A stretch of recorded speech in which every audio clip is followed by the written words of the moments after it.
আজ শুক্রবার মাঠে নামতে যাচ্ছে ব্রাজিল ভার্সেস আর্জেন্টিনা।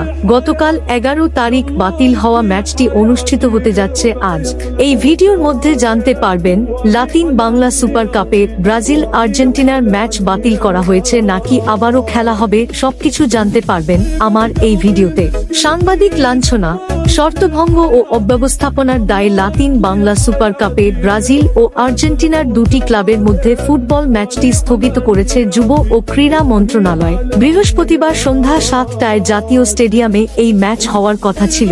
গতকাল ক্রীড়া মন্ত্রণালয়ের এক চিঠিতে বলা হয়েছে, FP Latin Bangla super cup 2025 football প্রতিযোগিতা আয়োজনের লক্ষ্যে 5, 8 ও 11 ডিসেম্বর 3 দিন এফপি বক্সিং প্রমোশন ইন্টারন্যাশনাল লিমিটেডের অনুকূলে শর্ত সাপেক্ষে জাতীয় স্টেডিয়াম বরাদ্দ দেওয়া হয়। প্রদত্ত শর্তসমূহের মধ্যে টিকিট বিক্রির পূর্ণাঙ্গ হিসাব সহকারে মোট টিকিট বিক্রির 50% অর্থ প্রতিটি ম্যাচ শুরুর আগে জাতীয় ক্রীড়া পরিষদের অনুকূলে জমা প্রদান এবং খেলার পর নিজ দায়িত্বে স্থাপনা পরিষ্কার পরিচ্ছন্ন করা, এ দুটি শর্ত এরই মধ্যে লঙ্ঘিত হয়েছে। আর্জেন্টিনা এবং ব্রাজিলের কর্মকর্তারা জানিয়েছে, যদি আজকের মধ্যে ম্যাচ অনুষ্ঠিত না হয় তাহলে তারা ম্যাচ খেলবে না, কারণ তারা জানিয়েছে তাদের কোনো নিরাপত্তা নেই, অনুশীলনের জন্য ভালো মাঠ দিচ্ছে না। তাই তারা পরিষ্কার জানিয়ে দিয়েছে আজকের মধ্যে ম্যাচ অনুষ্ঠিত না হলে তারা চলে যাবে।